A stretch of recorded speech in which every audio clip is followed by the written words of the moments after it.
Well, welcome to this edition of our IG Community Roundtables, which is somewhat of a clunky title, and I take the blame for that, but it kind of rhymed, so we left it at that. My information is less of a mess. What do I do with the rest? I guess I had a Dr. Seuss moment there. So I'm glad you all are here, and those of you watching the recording after the fact, thank you for doing so. Um, the setup for this, and we'll do a brief introduction in a second, but the setup for this is last time we talked about doing Swedish death cleaning and applying it to our information. And of course, that's the cultural practice there, apparently, of scrubbing your house of the things that your kids don't want after you move on from this world, so they don't have to. And it seemed like an apt metaphor. So today we're going to talk about, all right, you did that. What do you do with the rest? There's still stuff left over. And we won't talk about it in terms of the nitty gritty of, well, you have to scan it, so you have to take the staples out and unfold them and all that stuff, but rather some of the higher level strategic considerations to bear in mind when it comes time to dealing with the remnants. So let me open up for just quick introductions. I'm joined by my partners in grime, Jesse.Wilkins and Donda Young. Jesse, since yours is the face I see at the moment in my screen, why don't you start? Give the folks a 2-minute introduction or less, who you are and where you were on the night of the 18th. Given the time constraints, I think I'm going to keep it to about 10 seconds or less. Good, fine. I'm a senior advisor with Opensity Solutions, and we play primarily but not exclusively in the law firm information governance space. Nice. Donda? Yeah, Donda Young, CEO Helios Consulting and principal consultant. I am basically me, myself, and I business. And I'm here with these two on either side of me on the screen, which is fantastic. We've been doing this for just over a year now, and I'm looking forward to today's conversation and you all. Just so you know, there's a reveal at the end of this, so stick around. And I would also say this isn't just three talking heads. This community is about community, and we encourage your feedback, your comments, your angst on things, because that's how other people's in this community grow. And that's the intent of this particular show that we do. So thanks. It's a show. Thank you. And I'm going to add one more thing here. And I don't remember which one of you two did this first, but I loved it. We don't have time for everyone to introduce themselves individually. So I'm going to count to 3. And when I get to 3, everybody introduce yourself to each other all at once. Ready? 1, 2, 3. Hi, John Masters. No, all at the same time. Gosh. Well, I'm waiting on the rest of We're, it. we're we hoping can't for a afford to glorious cacophony of introductory noise. All right, I'm hanging We're up a now. shy, reserved group today, my goodness. Apparently. I tried. Anyway, let's from that ignominious beginning. So, you cleaned up, you got stuff left over. Now what? Do you scan it, save it? Do you destroy it? How do you decide? And so we meet, obviously, hopefully, obviously, to plan these things out before we do this. And one of the primary questions that cropped up, and I think maybe Jesse, it was you, but either one of you should jump in, because really the question is, why didn't we get rid of it? Why is it still here? So because I can't remember who it was that introduced that notion, I'll look at Donda and say, answer the question, please. Sorry, I got distracted real quick. What was the question? Oh, man. Oh, my We're off to a apologies. great Steve. start. Why didn't we get rid of this stuff? Well, the why is easy. People are hoarders. our organizations that we work for, our hoarders, they don't want to get rid of anything. I mean, really and truly, that's kind of the bare bones of it. Where we're nervous from a risk perspective. Do we need to keep this? Do we not? People don't know, and I don't think their knowledge base is what this group has, I would say, of what you do need to keep and what you don't need to keep. So it's also an education gap, I think, in organizations to understand what it is that I have to keep and retain. And a lot of folks keep things for CYA, right? Cover your own assets, right? Right. So that tends to bleed into why we have all this stuff. And the stuff that's left over, hopefully, there's been an records management or an information governance professional that has helped review this material and said, okay, you're right. This is the stuff that the corporation does need to retain based off of our policies and, citations from various different federal, state, provincial requirements. So now it gets to the point of, well, of that, what do we do with it? And I think that's the part where the strategy around that, okay, let's say it's paper. Do you image it? Well, how much longer does it really need to stick around? It still needs to stick around based off of retention rules, but does it make sense to, image that material, or does it make sense to keep it in a box somewhere because it only has 2 more shelf lives to go? So it's conversations around that. What is it? And really, what's the retrieval rate for the stuff? Is it high? Is it low? Does it make sense to do scan on demand or whatever that, thought process happens to be for the information that you've got? At least that's my thought anyway. Jesse, you want to weigh in? Yeah, I'm gonna. I think Donda pretty well covered the pure play records retention piece of this. Obviously, that's something we have to take into consideration. The other thing, and I run into this a lot in my new role in law firm IG, but I think every organization has these. We have documents that are of intrinsic value, right? Stock certificates. You can image them, but you sure as heck can't get rid of them, right? Original wills, original land title and deeds, those types of things. Um, Different organizations have different requirements, but most organizations have some requirement to keep those kinds of things safe. And so it becomes this interesting balancing act on the one hand of all the things that Donda said about communication and training and engagement and awareness, but also understanding that there may be some actually valid reasons that we can't get rid of everything just, off the top. One of the phrases that you had used when we were talking about this, and I'm pretty sure it was you, take credit or blame as you prefer. You had talked about it in terms of intrinsic value documents. And that really resonated with me. A project that I recently had was kind of rife with that. It was a wealth management firm that had acquired lots of other similar sorts of firms and was trying to figure out really what do they have. I've referenced this in prior roundtables too. They discovered they were spending $500,000 a year just storing boxes in the mountain, and that's not an insignificant sum. And so part of the deal was to figure out a rubric, a set of rules really that could be applied to these boxes and then have somebody go through them to say this is this kind of document, again, much as Donda outlined. But there are a number of things that didn't neatly fall into categories, but they did have intrinsic value. And some of it can be kind of loosey-goosey. So Jesse, you mentioned stock certificates and the like. But among this firm's clients were some pretty high-profile entertainers.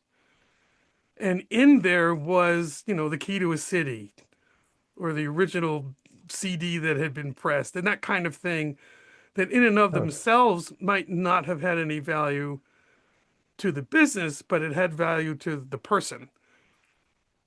And so it was, it was honestly one of the more satisfying engagements, although certainly not one of the biggest, because it was about being able to put together this set of rules and do so in a simple enough manner that somebody else could actually execute upon it.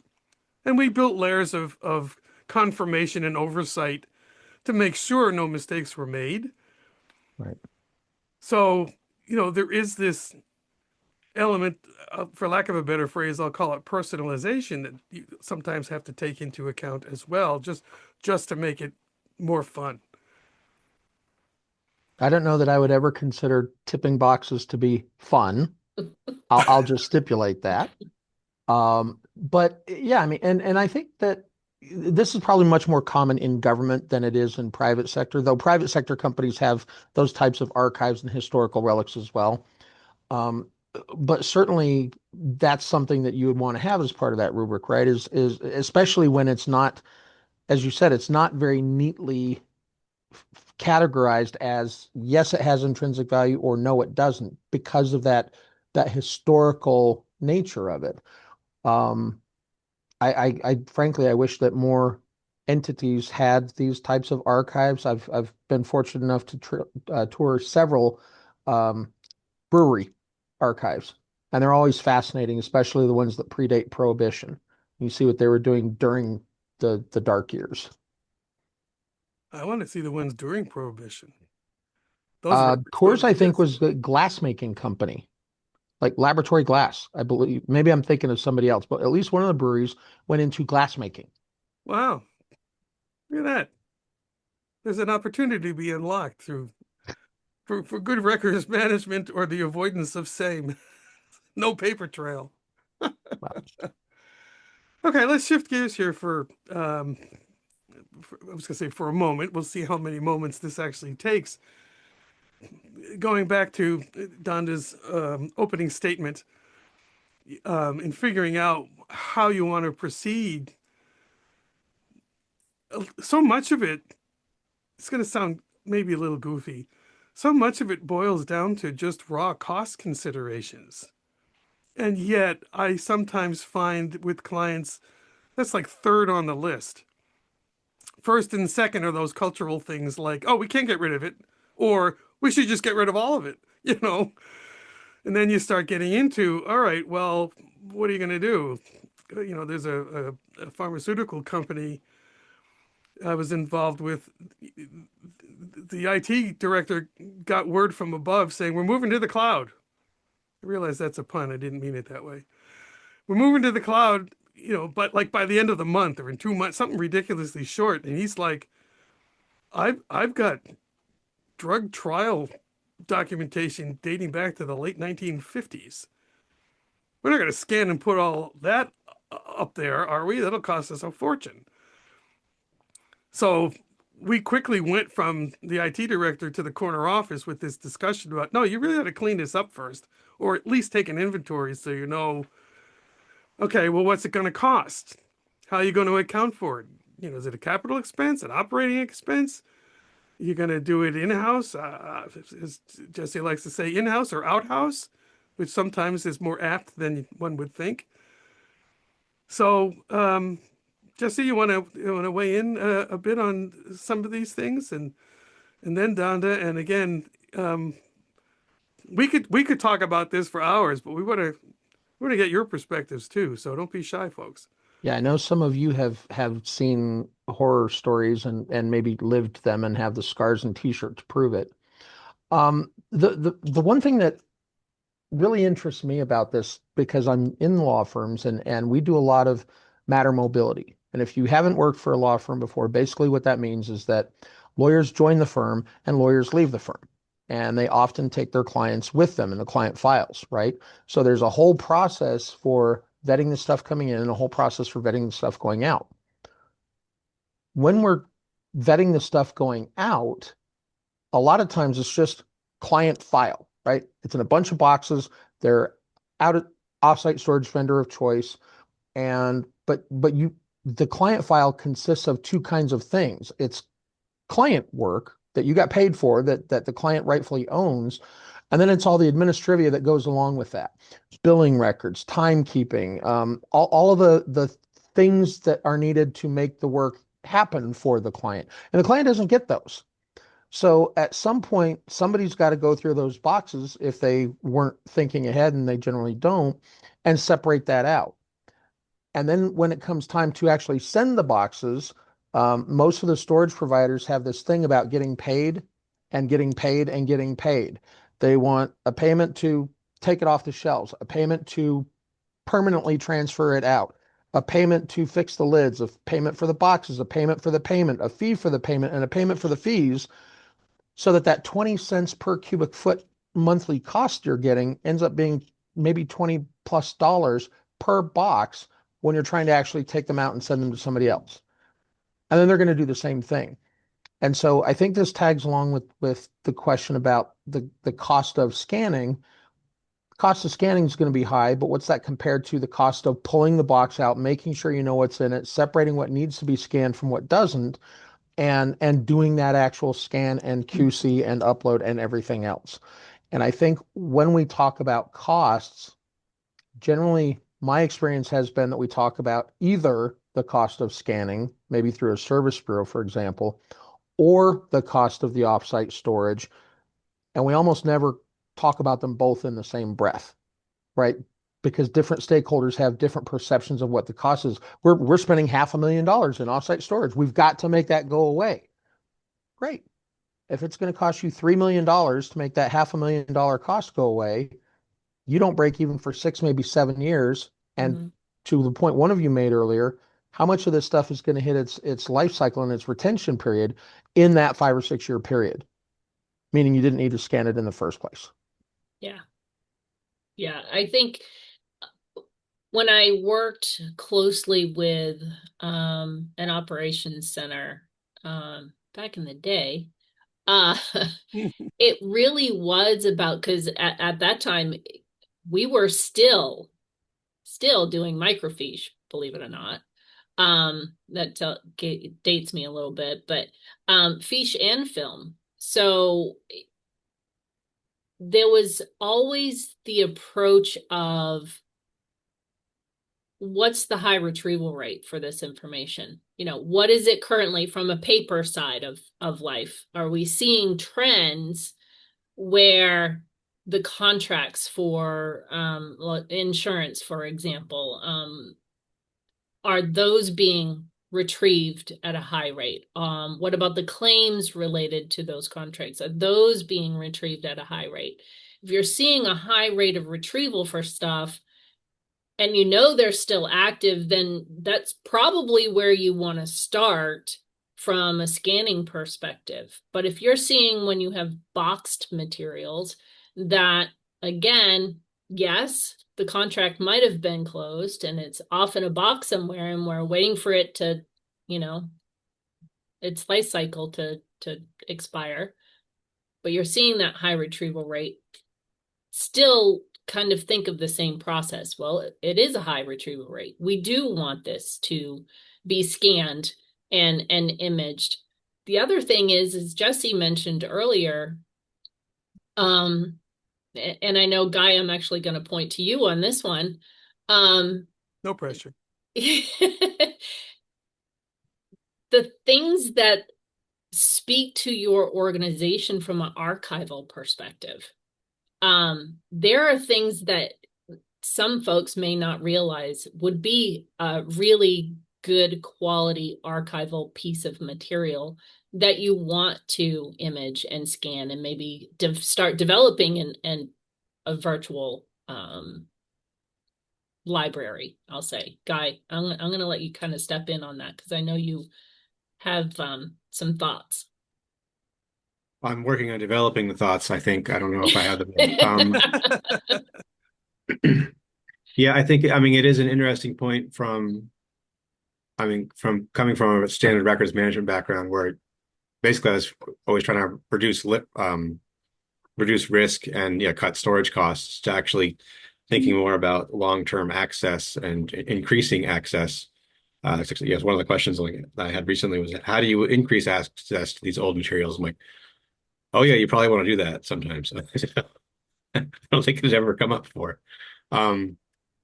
So yeah, I've certainly come across materials where you're like, oh, people should really see this. Um, Unfortunately, the ones I found that have been the most interesting are ones that are like, yeah, we need to preserve this, and these are interesting and they have intrinsic value, and we're afraid to even touch them to damage them. But we also don't really want anybody to know about them because maybe we shouldn't even have them to begin with, or um, something like that, which I definitely saw in Denver. I've been there too. Was the gun smoking? Is that? It could have been. Could be, yeah, yeah, nothing too risky. Definitely, yeah, copyright concerns, things like that. For especially if it's involving, yeah, like you said, celebrities and such, and having and things that you recordings you have and things. Yeah, there's a lot to it that on the surface, what's the example? Like the duck, right? The duck looks so calm gliding across the lake, and yet underneath the feet are going like crazy. It's important to focus on the feet. Kind of an odd metaphor. When doing this, because you run into all kinds of things. So I was recently meeting with a transit agency, a port authority kind of quasi-governmental agency, and we were talking about this. And the boss person got all excited when I started talking about the accounting side of it. Now, I'm not an accountant. I have no desire to even play one on TV. But I do know that depending on the scale, especially how you want to account for, you're going to scan a lot of stuff. So you're going to invest in scanning equipment and maybe automatic unfolders and all the bells and whistles. Is it a capital expense or an operating expense? Do you get to depreciate it or not? And it can make a big difference. Conflating client experiences. There was another where both the line of business person and the IT person were struggling to find budget to put in more storage. Which, of course, if you're going to scan stuff, you got to put it somewhere. And so that kind of an accounting discussion became more important, especially when they realized if they put their budgets together, they could both get what they needed. Now, you start the conversation with, we still have all this old stuff to get rid of. And now you're in the weeds. Now you're talking to the CFO or their office, or, it's important to try to cast this broad net so you don't miss something. Not even that, oh, we made a horrible mistake, this was a waste, although that sometimes happens, but just looking for opportunities to leverage the investment in equipment and in time and resources that's being made. Look at that, I stunned everybody into silence. Rob, you're being suspiciously quiet. I'm just in absorb mode. I mean, every once in a while I can sit back and let the experts talk. I don't need to be heard. I think he means it. Unless you have something specific for me. No, I'm just trying to encourage participation, that's all. All right, fine. So then, I was just gonna say, let's move to our next section of notes here, but I did want to mention one other thing in terms of something that's often overlooked, and I know we've talked about this in prior roundtables too. All that space that's being taken up by your boxes in your office. Go ahead. You want to fill in the blank? Yeah. I have a story. So, long time ago, before I joined my current firm, I was an evil solo consultant, as Steve and Donda are, and I had the opportunity to teach a private class on effective information management and handling and all that good stuff to a law firm. And as part of that class, we got to talking about scanning and service bureaus and all this good stuff. And they shared this story with me, and I'll keep them anonymous to protect the guilty, but I think it really has value. Large law firm, AmLaw 40, I think. offices in every major metropolitan area in North America and probably some offices overseas. I haven't kept up with them. I don't know. But they have these gorgeous, as all law firms seem to, they have these gorgeous offices on the 35th floor of downtown Denver and downtown New York and downtown Chicago. Amazing views of whatever there is outside. And they were using 2 full floors for their record center for storing paper records, a very expensive downtown office space. They ran out of space. They're looking to lease another building next door, and their IG director kind of looks around and says, whole bunch of this is old client stuff that we don't need anymore. We can ask the clients if they want it. If not, let's destroy it. Let's do this Swedish death cleaning that we talked about last month, and then scan everything that's left. And if we have to, we'll put some of it in cheaper offsite storage. And let's repurpose these 2 floors. Took them about 3 years to clean both floors out. And if I'm remembering the numbers correctly, because it was a while ago, it was about $2 million that they spent overall on cleanup, equipment, training people, software, hardware, all of the stuff to clean out those 2 floors completely. And it was saving them something on the order of $10 million a year in real estate costs to have done that. And by the way, all the paper that they needed to keep had been digitized. And so now it's available to everybody, simultaneous, all the things we know and love about digital. So I think that guy safely, you could call that a win-win-win-win-win for him. I rest my case. And that's, by the way, that's easy math that you can do because your facilities people or somebody is writing the check for that leased space. And it's really not that hard to math it out. I guess the other challenge, though, before we moved on is, Steve, you talked about equipment and you kind of alluded to other resources like people. And I don't think we have enough discussion these days of how valuable a service bureau can be. I don't have any relationships with service bureaus. I'm not shilling for them, but they have oversized scanners and planetary cameras. They have overhead things for books and other artifacts. They have specialized tools and training for dealing with very delicate water and freeze dry damaged or smoke damaged or onion skin or multi-part carbons or all the other things that are not 24-pound bond printer paper, right? And they have the expertise to do that. And I don't know how long it would take me to teach a law firm people how to do that, but it's probably a much better use of my and their time to let the experts who have that background and the resources do it instead of trying to build up my whole scanning thing from scratch, especially given that once you've scanned all the things, now you've got a bunch of equipment and a bunch of trained people and nothing for them to do. You know what else my they tuppence. have? You know what else they have? Hmm. They have trucks. Yeah. A can- lot of the service bureaus do. They'll do it on site for you. And for some organizations, that's a big deal because it's sensitive stuff and they don't want to let it Absolutely. out of their sight. And I mean Yeah, that that's a good site with a point. G and with a not. So that's a really good point. And it certainly doesn't come up often enough.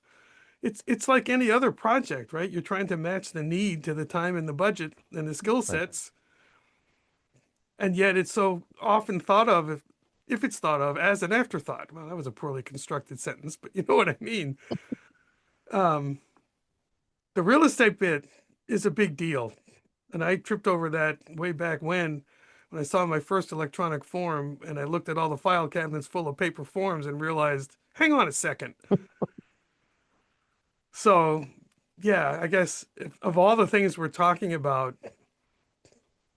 that's one I draw a line under right away. Executives understand that. Yeah.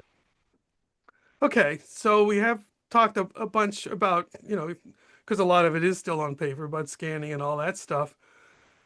So then it raises the question of, well, how do you approach the scanning? You got to scan it all? You're going to scan it all eventually or all at once? There were considerations there too. Now, those of us have been around for a while and I always say I used to be 6 feet tall, so it's worn me down. These are familiar considerations, but still worth going over for completeness, because it's easy to forget in the crush of daily events that you do have options. So, Donda, you want to get us started on this? Scan on demand, day forward. That conversation. Yeah. So I'll start with the scan on demand. Like I said earlier, think about your retrieval rates for the information that you've got, and the sensitivity levels of this information as well. Should it be in a filing cabinet where everybody can access? No, probably not if it has social security numbers and other personally identifiable information. And when that stuff is requested, you can work towards, when it is requested, you go and you scan it, it goes into a system, and you do your quality check. Then after the quality check, most organizations have a period of time that at that point, QC after 90 days, 120 days, you get rid of it, right? The scanned actual paper. And then there are times when, let's say during the downsizing of real estate, there may be a quick need to get certain materials scanned in pretty quickly because you no longer have the space and you don't want to pay an outside vendor to store this information and do, as Jesse said, all the fees and all the other fees that come along with that, right? So the decision of what to scan, is it day forward or is it all? I've had scenarios where the decision was during a merger and acquisition, actually, anything that we acquired from a particular acquisition, we were going to scan from a certain date. So it was anything 2 years old and current, we were going to scan. Anything older, because the retrieval rate, again, was on a lower scale, was going to stay in a box. The box actually some of these had active materials in it. Didn't want to keep it on site because, again, the retrieval rates were low. If they were retrieved, if at any point, that became a scan on demand opportunity. And then it would go into the system. And again, the 120-day threshold of QC, and then you get rid of the paper. So the thing that I found during the process of especially mergers and acquisitions or real estate downsizing is, if you do decide that it's a go forward date, 2020, go forward, we're going to scan all that stuff. Somebody is going to have to know, and hope to God it's a records manager or some sort of administrator within your organization that has to retrieve that stuff.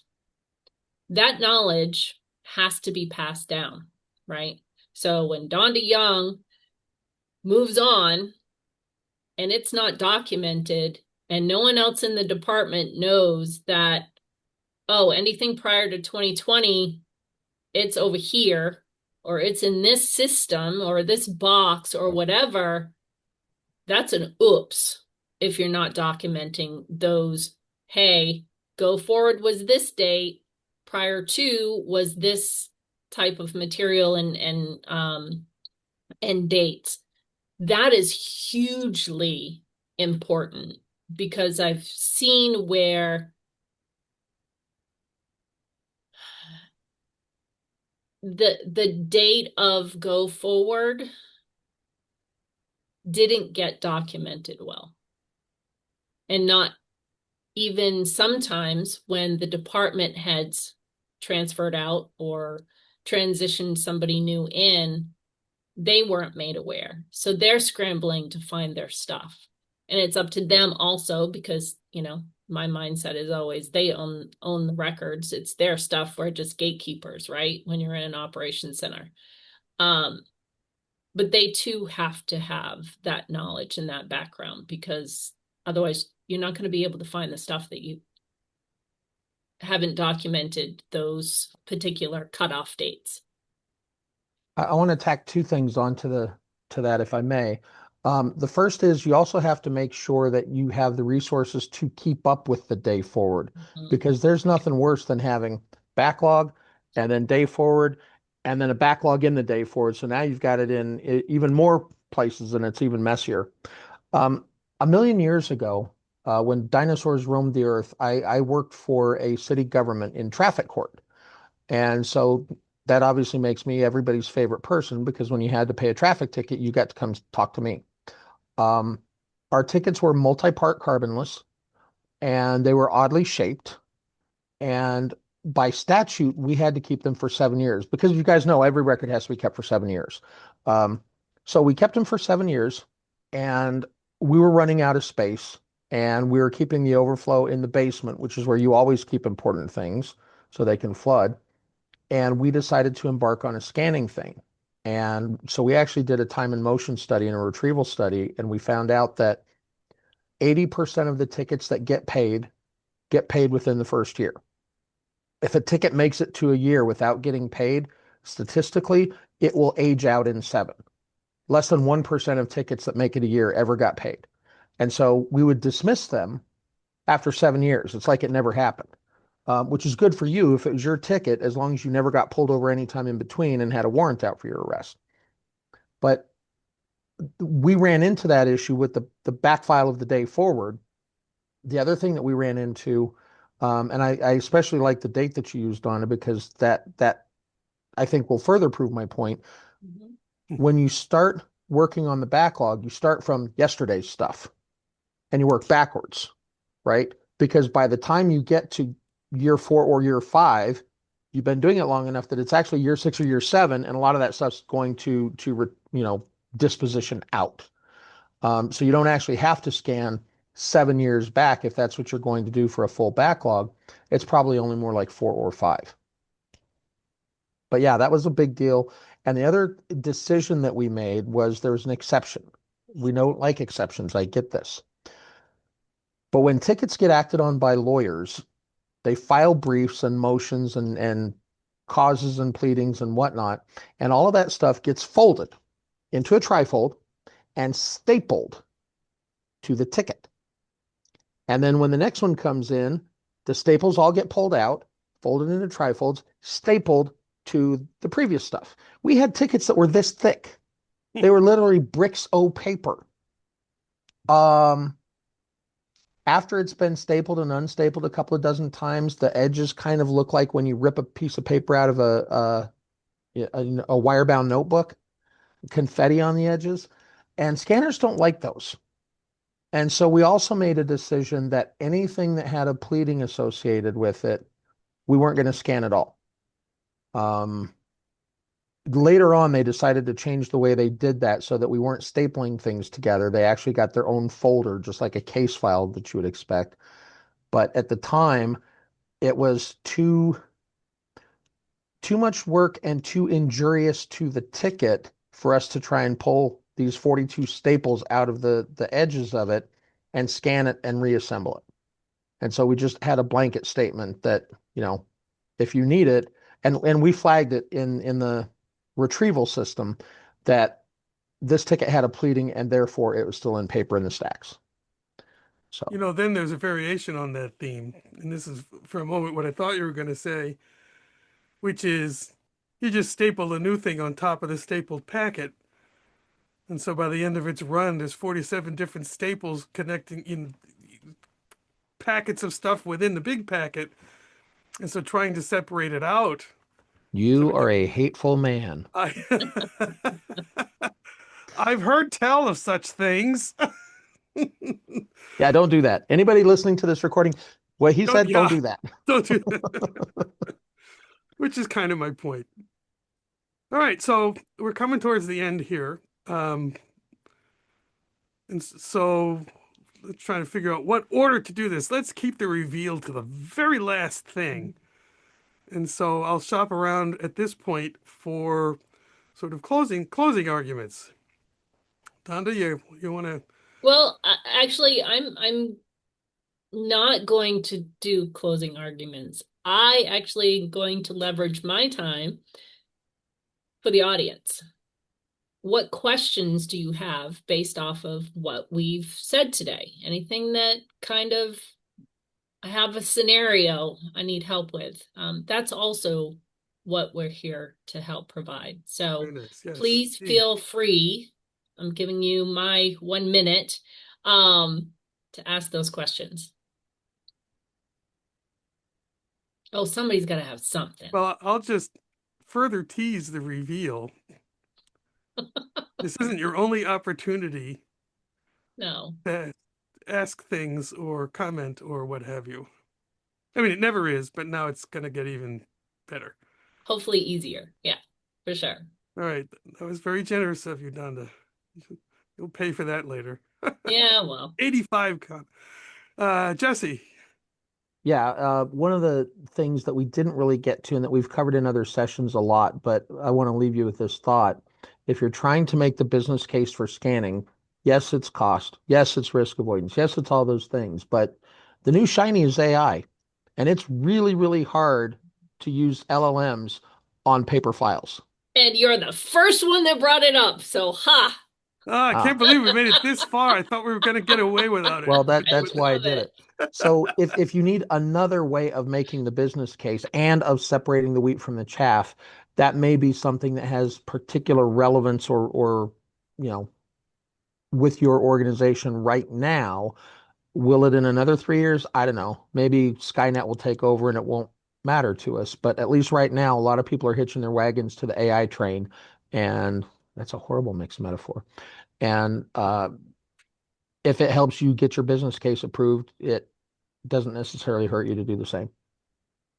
Steve, this is Larry. I came way late, so I was afraid to bring up a question because I figured, okay, they clearly mentioned AI and talked about it in there. But one of the, I'm 20 years with the evil Iron Mountain, and one of the things that I am looking at doing is helping people get out of that physical record storage, and it's both being able to get rid of 60% of what you have just by figuring out what you have there, but secondly, being able to take that 10 or 15% and digitize the relevance so you can actually leverage those AI tools for it.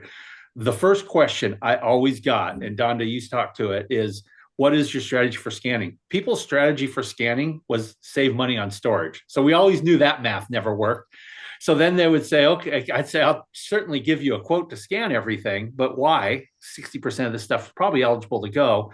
It all came down to figuring out what you had so you can then scan the relevant and be able to put in a position to do that. So I was afraid to bring it out. I was hoping, I was going to ask you, do you have this coming out as a recording? Because I Yes. did just a big chunk. It of is. it. Yep, So, yep, okay. yep. Thank you. In fact, that is a really good segue. I will is. donate my closing remarks to Donda. You're going to be so disappointed. You're going to think it's like free ice cream for everybody.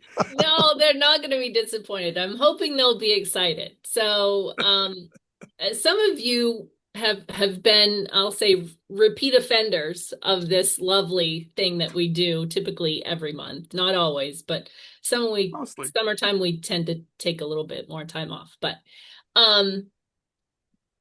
we have done this, like I said earlier, just over a year now. And the three of us put our lovely heads together and made a decision, and I'm going to share what that decision is with you.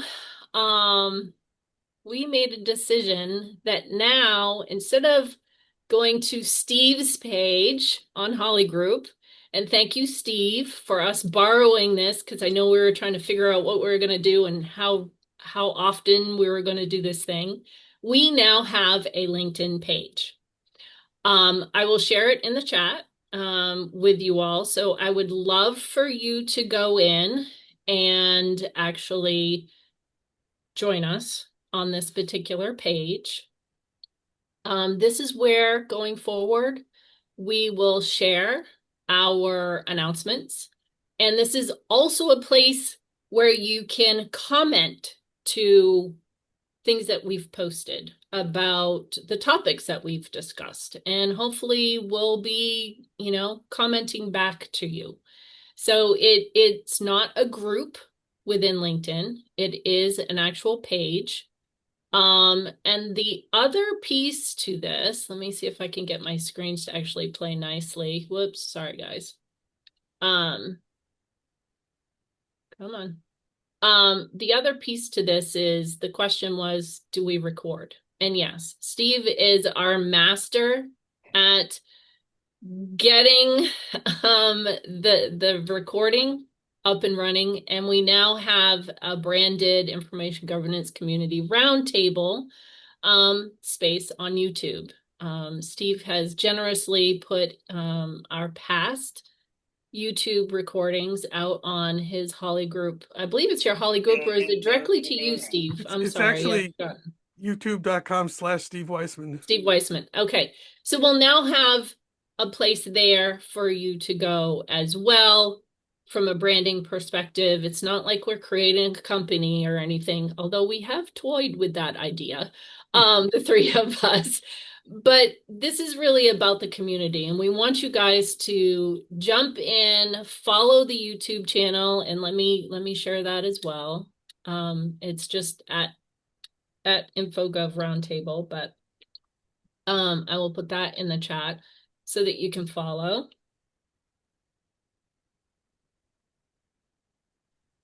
And we will figure out a way to play with the links. Yes. So that you'll still have access even through this page to all the prior ones. The files are so big, trying to put multiple files in the multiple places, and LinkedIn doesn't like it when you do that, and they're too big anyway. This is the ground floor for this nexus. And if you have some ideas about what would work better for you or best, do let us know that as well. But we don't do these just to visit with each other, because we do that a lot anyway, truth be told. But we want to kind of share the community wisdom. And thank you, Donda, for taking the lead on putting this together. And we'll get it, at least, even if some of the assets are in different places, you'll be able to get at them all from this page. Yep, We'll figure out how to do that most effectively. Yeah. And that's it. It's 2:00. Thank you, everybody, for coming. Do keep the cards and letters coming. And I guess the next thing to watch out for, besides updates about this page, we're going to put our heads together in terms of what we're going to talk about next month. And even there, let us know what you'd like to hear about. We would rather talk about things that we know from you that are of interest to you. We take our best guesses, but there's nothing quite like going to the source. So thank you. Those of you who are buried under measurable feet of snow, good luck. I count myself among those. And the rest of you, stay warm. We'll see you next time. Thanks, everybody. Hi, guys. Thank Thank you. Bye.